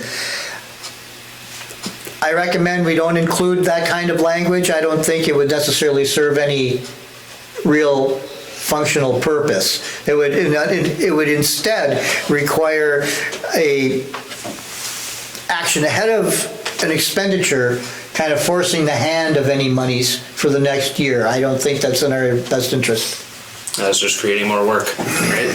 Yes. There's a possibility that you want to consider requiring the organizations who are conducting gambling operations, requiring that they spend a certain amount of their profits in the trade area. Some places have 0% requirement. Some places have 100% requirement. My recommendation for the trade area that we're designating and defining is that we definitely tend to the low end of that if there is any requirement at all for the organization conducting it to have to spend their money in the city of Buhl, the city of Kinney, or Gray Scott Township. So I think that might steer people away. I think it would be a detriment. Yeah, I don't think we should do that. Then finally, under section 16 is a section that would dictate when hours of play would be able to occur in the city. My initial draft language for consideration was shall not be conducted between 1 a.m. and 8 a.m. On further thought, if there is someone that has a 2 a.m. liquor license, that might want to be revised. Or go with language that maybe more appropriately reflects and say an organization must only conduct lawful gambling at times when the premises is open for the conduct of its regular business. Definitely. So that would mean, in a way, How would that apply to, like, say, the senior center if they don't have really regular business hours? well, I would say any time it's being used would be its regular business. But it also, though, let's say we were fortunate enough to have development out on the highway and we have some kind of retail type of location that's open 24 hours a day, perhaps. That would then allow 24-hour, pull tab play or sales or whatever. That's up to you folks as to what you want to do there. Loophole for them to get around. Yeah, no, it's Buhl. We shouldn't run into everybody wanting to gamble all night long. And I'm not, well, I don't want to. Yeah, I think you have to either establish the time like you did, or you have to say, well, their hours of operation are open. Yes, You have to, because that should cover being a it. bartender, I know things. And, they can go after the hours even though your door is locked. Definitely that should not be, definitely, right. But if there would, by any chance in the future, be like some kind of a retail operation that happens to be open 24 hours a day that wants to conduct gaming, If you just make an amendment to your Yeah. ordinance. This can be revisited This and can be amended. revisited, but I think right now we should stick with your Yeah. either hours of operation, open operation, or your time that you did put down. and I would suggest when the premises is open, so we don't restrict those hours. Yep. That's my set of comments on the draft as I had seen them. I did receive some input from some counselors, and I guess I'd like to give them the opportunity if they wish, if I didn't cover anything that we had talked about earlier. No, I mean, I think you covered everything I asked about, other than the fee for local permit. The fee amounts are listed twice, so there is two separate fee amounts to be set, right? One for the premises permit and one for the local permit. That's correct. Now, if it's a small organization doing excluded or exempt gambling, $100 for a permit might be a lot. You still have to pay regardless. Like, I'll just give you an example of our all-class reunion one for this. We did have to pay $150. It's not $100 anymore, it's $150 to Right. apply for the permit. So if we're also asking them to pay another $100. Are we asking them, or is this the money that's going towards Well, this isn't, the permit itself? Because you go to the council for approval before you send it down to the state to get your licensing. So that's where the money is, that's where the money takes place. isn't this? Or is it, there's that $150 for the state licensing, I think is what he's getting at. Yeah. And this would be a And separate then fee this is altogether. just for. On top of it. You're taking, I mean, we didn't have to do that because we didn't have this, but Right, well, that's You're why I'm already asking, paying a like, fee to them. would it be better to lower, at least for the local permit, to lower that? To $50 or something? Unless it's Counselor Tanner, where are you picking up on getting charged twice? section 9, subdivision 3, Right, and where else? and up in section 8, subdivision 4. Sure, section 8 subdivision 4 deals with applying and getting a premises permit. Right. Which you don't need if you're going with a local permit. Right, It's no, one or the I'm not other. saying that's double charge. The state charges you for a gambling license if you're doing legal gambling, right? But it goes along with the application. So, and that's what this is saying. It's along with the application. But if you're not going to the state, But because you're doing like exempt or excluded, you'd still need a local permit? you still go to the state for a permit, don't you? Not if you're Most doing of it, I'm it, I mean- saying for exempt or excluded gambling. I think in this instance, Counselor Keeley, Counselor Towner, if someone goes to the state and the state comes back and says your activities are exempt or excluded, you do not need a premises permit, that's where this whole other concept of local permit gets triggered in. Because we were exempt, Yeah. but we still had to pay the permit fee. You still have to have a permit number on your tickets, we had to have a permit number, and that's where we paid, the paperwork from the city of Buhl was $100. But when I sent it, it was the wrong amount, so we had to pay $150 to the state, even though we were exempt. Okay. Well, I guess either way, my question isn't about how much they pay to the state. It's, do they That's what I pay thought this a was. fee to the city or a But I- permit fee to the city? Well, this is proposing that the local fee is $100. The fee shall be submitted with the application for a local permit. But do you get a local permit to do like a raffle? I thought we just got the okay from the council. This is how we got the okay from the city council, gave them our check, and they sent it to the state for us. That's where this whole section on local permitting is an option for the city. So this, right, It's so I'm too small. saying, well, that's why I'm asking, an extra $100 for something that would normally be excluded or exempted. I guess I'd rather see that lower because, like I said, that might be a lot for a small gambling group or organization. Unless, I don't know what kind of time staff has to put into doing the permit. I mean, if it. And that's part of the consideration of Right. offsetting staff I'd costs. still like it to offset that, but if it doesn't cost the staff 4 hours to do the permit, if it's only a half-hour permit, maybe $100 is too much. But That's certainly an item, that's a discussion item where you can select a number that you're comfortable with. So just think about that if you choose to go with the provision for local permitting being required. Again, the upside, I think, it gives you a better idea what's going on in town. And if you wish, and if you need more control over it.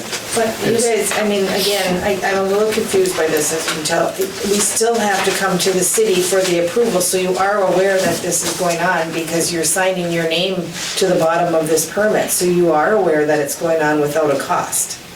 And I'm just gonna say that I did all the work, all the paperwork, and all you had to do was bring it to the council to approve it. So is that worthy of $100? Is it worthy of anything? Is it worthy of anything? And that's where you folks will just It's not- come to I mean, your satisfied amount. I believe there's really no work other than the okay of the city council, so why would you charge anything? Now that's, the number was highlighted for comments and conversation from you all. I was thinking the other way. I thought it was the permit amount that I had paid that we had to pay. That's why I didn't Okay. question it, but now that he's bringing it up in a different light. Yeah. We gotta see, that. But to me, I don't believe that the staff really has to do anything other than put it on the agenda. And nobody else pays anything for the agenda, so I mean, why would we have to hear? Well, we should do our best to encourage. People to want to. I should take that back. I shouldn't encourage gambling, but if a vendor or whatever you call them comes in and wants to do pull tabs, if organizations want to come in and do bingo, anything that has to do with that, we should encourage, Promote growth. promote the activities for the community. And Especially since the smaller ones are gonna be for good causes. They're Yeah, just they're always charitable for a stuff. fundraiser, fix Yeah. something, or, Yeah. yeah. More that they get to put towards their cause as opposed to just paying the city for. But then with premises permits, is there more legwork for the city then? There is, and premises permit, the amounts are suggested by city size from the state level. So, So where would that premises permit come in, as to what? Like pull tabs or electronic bingo, like at the bar, like the bars already have, which I can understand there. If the city actually has to look it over and make sure it's correct and, $100 seems to be on the low end of the assessed application fees for premises permits. Most of them are $250 to $500. So that try makes to, sense. So that would be like if Billy's wants gambling on their premises, that establishment applies for that permit, and that covers that. Yeah, I agree. yeah. That 250 sounds a lot better than 100. that's usually reserved for cities a little larger. It is. Yeah. I mean, Yeah. just roughly how much staff hour or dollar amount staff time would you say would likely go into a premises permit? $100? $100 would be, well, how valuable is your staff? Very valuable, but I mean, technically we put a dollar amount on it already per hour. I don't know how many hours it takes to do one of these. I guess that's what I'm asking. I guess I really cannot answer that Okay. without taking some liberties, if you will. I mean, we're not in the business of doing it yet, Yeah. so. Okay. I wasn't sure if you had a rough idea. Well, I know in other places I've been around, it takes weeks on occasion to get a new premises going. There's a lot of moving parts that they need to satisfy to the state, business investigation, insurability, et cetera, and many times the ordinance holder is, quite aware and involved in how that process is coming about. It's not only done by the place that wants to have the gambling and the place that wants to do it, or the organization that wants to do it. And then after they get it all taken care of, they just show up at City Hall and say, here you go. There's been, in other places I've seen, a lot of city coordination, like I say, weeks to months sometimes. Once it's all set and done and going, then it's nothing, then it's processing once a year. And if everything's been above board, that's just automatic almost. You basically check, and this is, I kind of got a little bit of this in my head, that they check for good standing, they check to make sure that your utility bills are paid, there's small things that they check, but once, like you said, once they're set up, it's the same thing every year.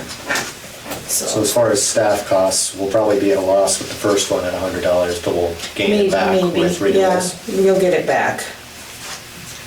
Yeah, what are we checking, 2 places right now? Right now. Yeah. I don't know, I'd be fine with leaving the premises permit at 100, but Again, it can be changed. hopefully lowering the local permit. Yeah. Well, can we just strike Yeah, that? just straight. Yeah, Eliminate that we fee. just get rid of the line that says the fee shall be.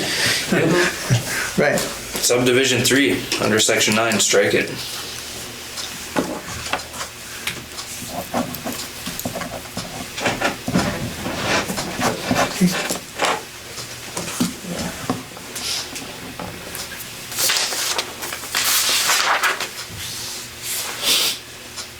And the trade area, we'd either have to make our trade area so much larger than just the 3 communities, or lower it very, very low or 0, I think. Well, I can give you an example. I mean, like Chisholm does Hibbing and Balkan and Buhl. So like what you stated, Kinney and Great Scott and Buhl, the only other way you do is go over to Chisholm, but why would you? Right. Why would you do that? So, what his areas that he picked were pretty appropriate.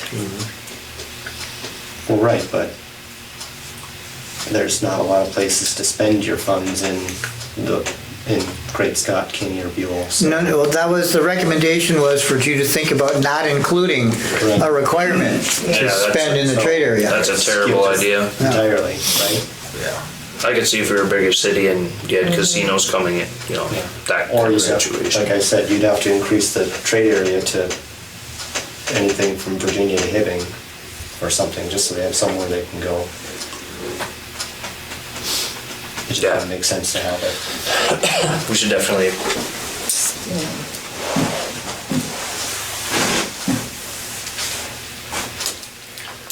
I think we're real close on this.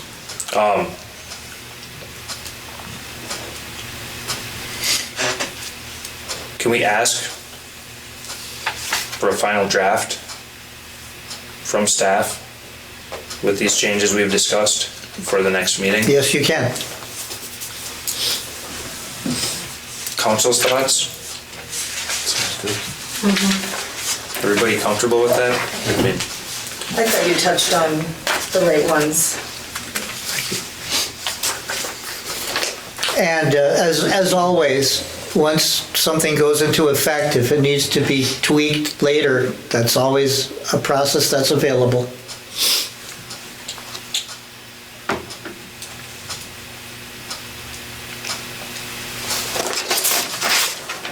I still think it's a better way to go is this longer version, just to get everything.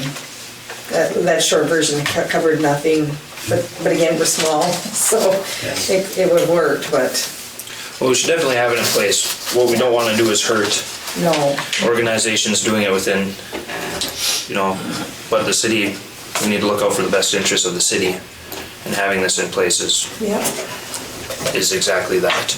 If we can have an ordinance that says you can't have chickens in town, I think we can have a gambling ordinance. We need to talk about that one.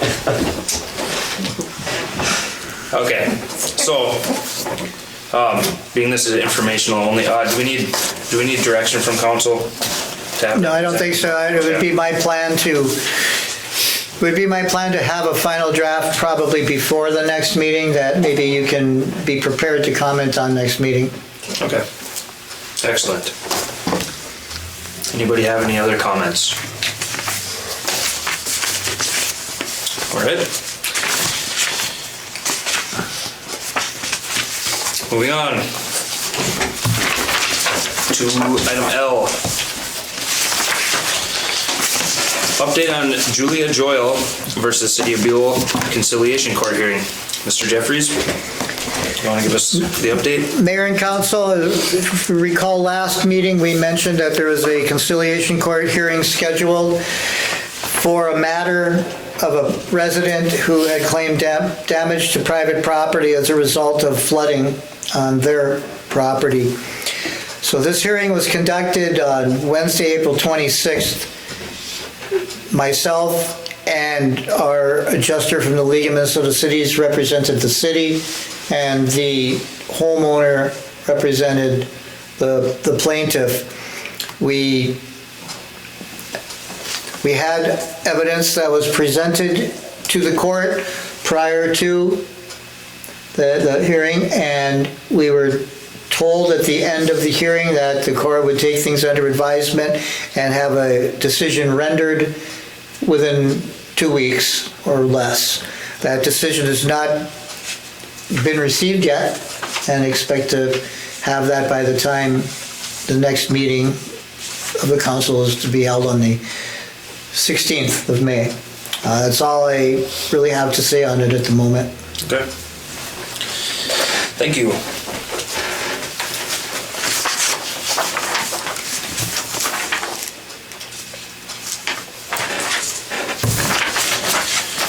Item M, summary of local Board of Appeal and Equalization hearing, April 25th. The hearing was conducted at 10 a.m. on Tuesday, April 25th, 2023 at the Buhl Senior Center. Representatives of the city and St. Louis County's assessor office were in attendance. The hearing was conducted to address valuation and equalization matters on real property in the city. This hearing was recessed to gather additional information and will be reconvened at 10 a.m. Monday, May 15th, 2023 at Buhl Senior Center. And that's, Mr. Jeffries, you have anything to add to that? Just like to add a technicality here. That meeting being recessed, it's still the original meeting. So everything that was in play at the original meeting is still in play. It's not a new meeting. So we're still there and here. Right, right, and there will be no further extensions, or there cannot be another recess after that, because that is actually the last day that we're allowed by state law to extend our local Board of Appeal and Equalization.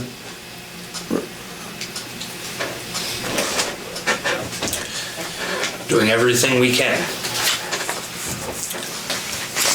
Any comments or questions on it? Okay, moving on, item N. St. Louis County Medical Assistance Renewal Process Update Information. St. Louis County has recently hosted town hall meetings for medical assistance recipients regarding the renewal process to maintain continuous insurance coverage. Although these meetings have already taken place, it is important to inform residents that the renewal process has changed and is not the same as it has been in the last 3 years. Namely, the normally annual eligibility renewal process had been replaced with a pandemic-era rule established to ensure continuous insurance coverage for people. However, this rule has now ended, and the renewal requirement will again resume to its pre-pandemic state. The St. Louis County Public Health and Human Services Department has additional information and can assist with navigating the renewal process. For more information on renewal requirements, visit mn.gov/DHS/renew my coverage. Alternatively, you can seek out information on St. Louis County Facebook page.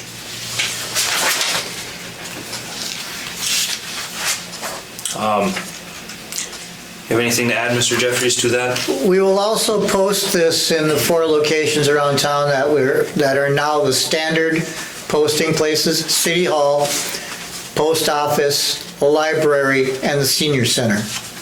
And the thing to remember here is get a hold of the county. They're the ones who can tell you how to make sure you reapply correctly so that you don't lapse in any coverage if you're on medical assistance. As we all know, if there's a lapse, reapplication in anything takes a terrible amount of time. Okay, any comments or questions?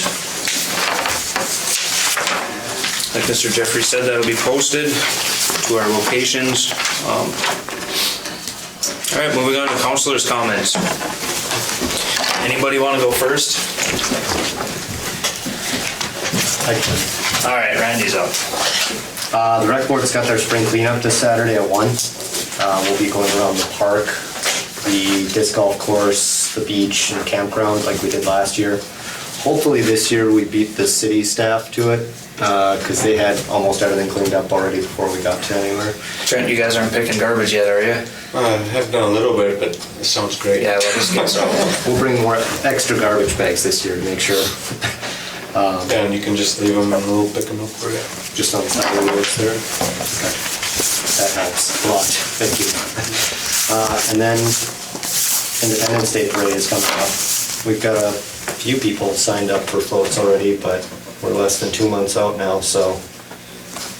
How are you registering float? I believe Colleen's phone number is posted on everything, and her email address. I'd have to double check, but I think that's who's listed. Do you have flyers for that put up? Okay. I'll have to double check and see where they're at, but there's been some getting circulated around already. Yeah. But I'll double check the normal city areas to make sure that we have them there, as well as everywhere soon. It's on the website. I can ask. Diana will put it there if we ask her. Yeah, she would. She will. Should have went there already. It's a good suggestion. And that's it. So, So far. what's happening at work? Making me feel old. I just got done with working myself. Yeah. Back to the grind. I don't know. Feeling older every year, that's all. Yeah. Hurts more every year too. It does. It's harder to get up off the ground. But that's all. All right. You got anything, Renee? The only thing I can say is that for that grant, there's a couple of us from Buhl here that will be going down to Granite Falls, which I didn't realize was about 5, 6, I don't know, it's far away, 5 or 6 hours. And then we'll find more information about like the grant and specifics and such. And so then just look out for that, because I'll probably post something on Facebook and mentioning. But I've gotten a couple people that have said that they're interested, so that's exciting. So if anybody else is interested, so. Awesome. Another thing, if you want to get information on that on the website, talk to Di. She'll get it on there. Okay, perfect. Yep. Thank you. I have a We have a website, we might as well use it, right? Good suggestion. Well, we could probably use it, because we just got our posters all done for the L class, and they look Really nice. fabulous. Yeah. So you'll be seeing those out and about pretty soon, and like I said, we're coming to the end. We need to work on the parade a little bit, but we have everything on our end in place and ready. Did you get your, is that on our website? What? No, Can our that be, poster? since Yeah. It's not yet, because she's been out of town, I've been out of town, and if they're done, they're on our phones. But we'll get them there, because, yeah. I think you can even just a photo of it. Okay, yep. Send it to Di and she'll slap, that should be front page on our website. Not saying anybody looks at it, but it'd be good advertisement. It has everything that's going on in town, Yeah, that's gonna be the 3 best days in Buhl Yeah. in years. so we've really come a long way. We're in the waiting process, so. Little breathing room.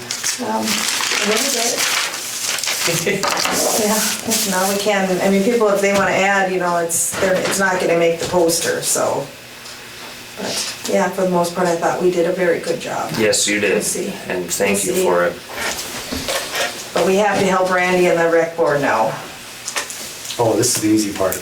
People love to sign up for parades, right? Oh, yeah. We still haven't even decided on prizes yet. I think we'll figure that out. Prizes Next or- Monday's meeting. We're even looking for grand marshals. We've been talking different Yeah. things for grand marshals, and just getting a few hits here of people, but our idea was to have a lot of them, and we're gonna put them on side-by-sides.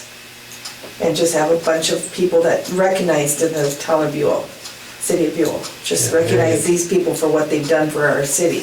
Mary had mentioned you were trying to get the teachers and Teachers on one float, another person came up with the vets on another, you know, but we'll pull that together yet. good. But that Thursday, where things will start happening, so we'll have to have the streets closed that Thursday morning, I would think.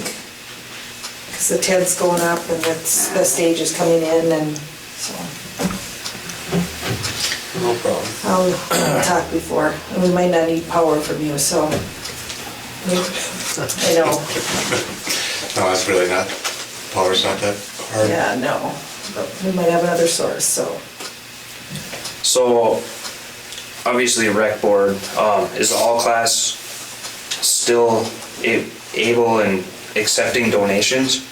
Yeah, we have, you can send it to the First National Bank of Buhl under the all-class reunion. Okay. And then as far as, rec board, stopping at City Hall for anybody who wants to make a donation to that. Yep. I just put an ad in our council meeting, but it's for good causes, very good causes. And thank you guys, thank everybody for all the work. It's amazing. Other than that, nothing else. Nothing else? Remember the June 19th or 17th date? Was that everybody? June 17th. The punch list items? Yeah. June 17th.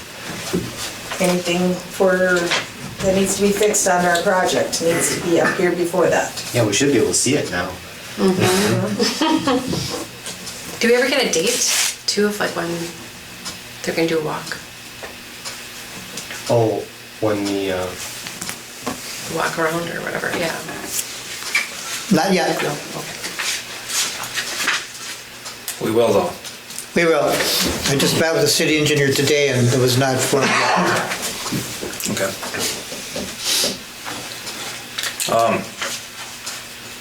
I really don't have anything for mayor's comments. It looks like summer's here. Let's get out and enjoy it. It's been a long winter. Do we have a motion to adjourn? All motion. Thank you. Do we have a second? I'll second. All those in favor say aye. Aye. And those opposed? Meeting's adjourned at, you got the time? 8:37. 8:37. Sorry.